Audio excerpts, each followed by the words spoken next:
Hello everyone, welcome back to my channel. आज के video में हम सीखने वाले हैं बेसिक इंग्लिश वर्ड्स को जो हर इंग्लिश लर्नर को पता होना चाहिए। इस वीडियो में हम इन इंग्लिश वर्ड्स को उनके हिंदी मीनिंग और शॉर्ट सेंटेंस एग्जाम्पल के जरिए समझेंगे। तो वीडियो को पूरा देखना ताकि आप भी आसानी से इंग्लिश बोल सके। हमारा पहला वर्ड है डू। डू का मतलब होता है करना। मैं अपना होमवर्क करता हूँ। मैं अपना होमवर्क करता हूँ। I do my homework. I do my homework. Did, do का पास्ट फॉर्म है जिसका मतलब होता है किया था या किया। उसने अपना काम किया। उसने अपना काम किया। She did her work. She did her work. Am, am का मतलब होता है हूँ। एम हमेशा आई सब्जेक्ट के साथ ही यूज होता है। मैं खुश हूँ। मैं खुश हूँ। I am happy. I am happy. Is का मतलब होता है। इज प्रेजेंट टेंस में ही, शी, इट या किसी के नाम के साथ यानी सिंगुलर सब्जेक्ट के साथ यूज होता है। वह मेरा दोस्त है। वह मेरा दोस्त है। He is my friend. He is my friend. Are, are का मतलब भी होता है। आर भी प्रेजेंट टेंस में you, we, they plural subject के साथ यूज होता है। वे खेल रहे हैं। वे खेल रहे हैं। They are playing. They are playing. Have, have का मतलब होता है पास होना। हैव आई, वी, दे और यू सब्जेक्ट के साथ यूज होता है। मेरे पास एक पेन है। मेरे पास एक पेन है। I have a pen. I have a pen. Has, has का मतलब होता है पास है। Has third person singular subject he, she, it या किसी के नाम के साथ यूज होता है। उसके पास एक कार है। उसके पास एक कार है। She has a car. She has a car. Had, had का मतलब होता है पास था या पास थे। हैड हैव का पास्ट फॉर्म है। हैड हैव का पास्ट फॉर्म है। उनके पास पैसे नहीं थे। उनके पास पैसे नहीं थे। They had no money. They had no money. I, I का मतलब होता है मैं। जब हम अपने बारे में बात कर रहे होते हैं तब हम आई का यूज करते हैं। मैं एक छात्र हूँ। मैं एक छात्र हूँ। I am a student. I am a student. You, you का मतलब होता है तुम या आप। ये सिंगुलर और प्लूरल दोनों सब्जेक्ट की तरह यूज होता है। जब हम किसी दूसरे व्यक्ति से बात कर रहे होते हैं तब यू का इस्तेमाल करते हैं। जैसे तुम मेरे दोस्त हो। तुम मेरे दोस्त हो। You are my friend. You are my friend. He का मतलब होता है वह, जो मेल यानी पुरुष के लिए यूज होता है।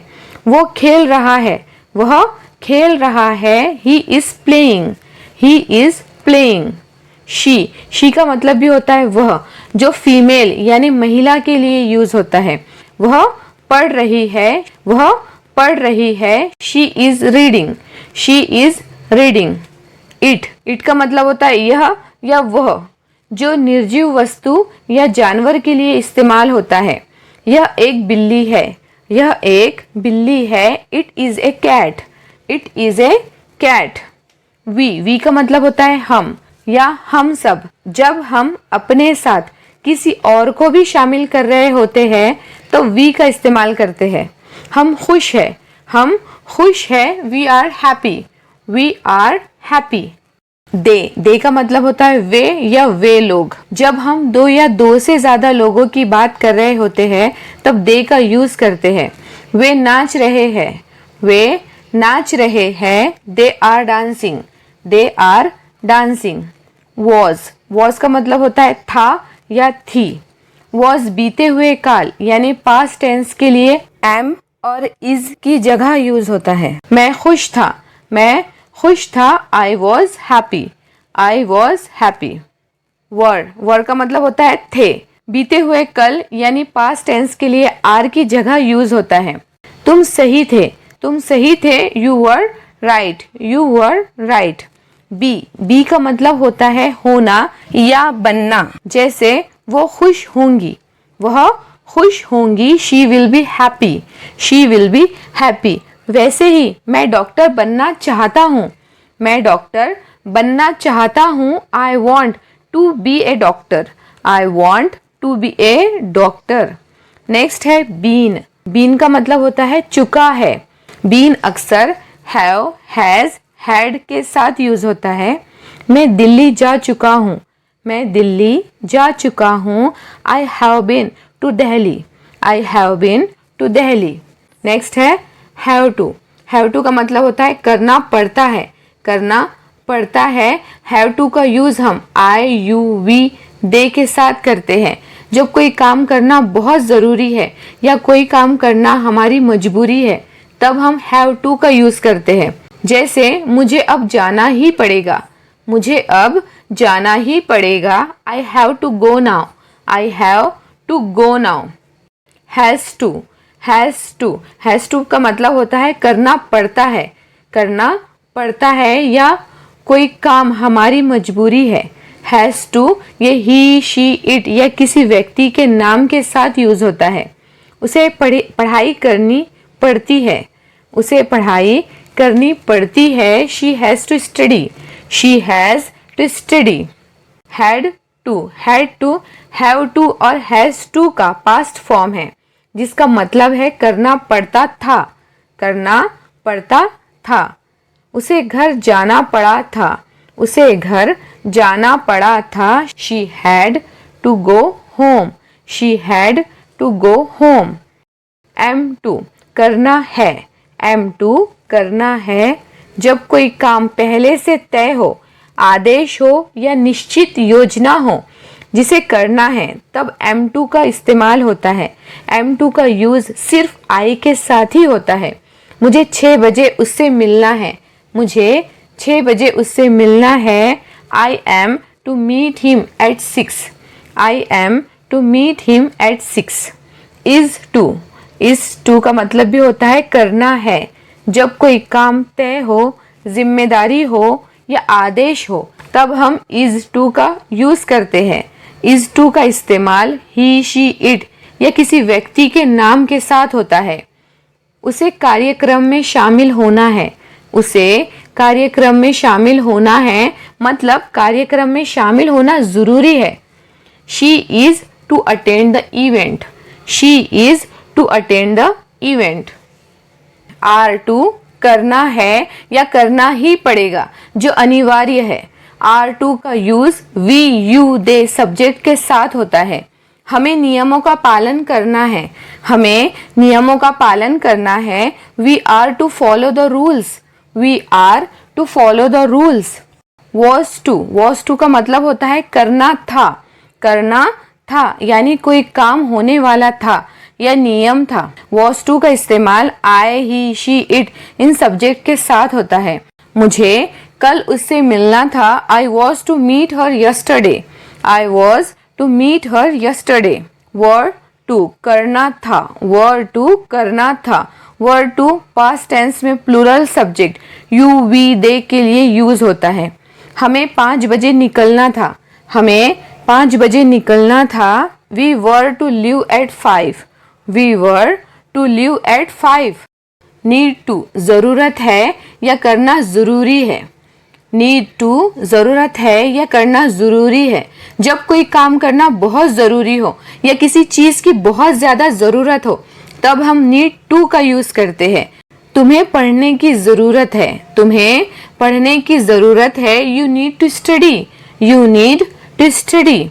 Used to. यूज्ड टू करता था, यूज्ड टू करता था यानी पास्ट में कोई काम करता था लेकिन अब नहीं करता। मैं क्रिकेट खेला करता था, मैं क्रिकेट खेला करता था मतलब मैं पहले क्रिकेट खेलता था लेकिन अब नहीं खेलता। तो इंग्लिश सेंटेंस होगा I use to play cricket, I use to play cricket. This. This का मतलब होता है यह, जो चीज पास हो या जिसकी बात हम अभी कर रहे हो। यह मेरा पेन है, यह मेरा पेन है। This is my pen, this is my pen. That वह, दैट वह जो हमसे दूर हो या जिसकी पहले बात हो चुकी हो। वह तुम्हारा बैग है, वह तुम्हारा बैग है। That is your bag, that is your bag. These. These. These का मतलब होता है ये। दीज ये धिस का प्लूरल फॉर्म है। दीज पास में मौजूद एक से ज्यादा चीजों या लोगों की तरफ इशारा करता है। ये मेरी किताबें है, ये मेरी किताबें है। These are my books, these are my books. Those का मतलब होता है वे। दोज दैट का प्लूरल फॉर्म है, दूर की चीजें या लोगों के लिए यूज होता है। वे पक्षी है, वे पक्षी है। Those are birds, those are birds. Can का मतलब होता है सकता हूँ, सकती हूँ या सकते हैं। किसी काम के होने की संभावना, योग्यता और अनुमति के लिए यूज होता है।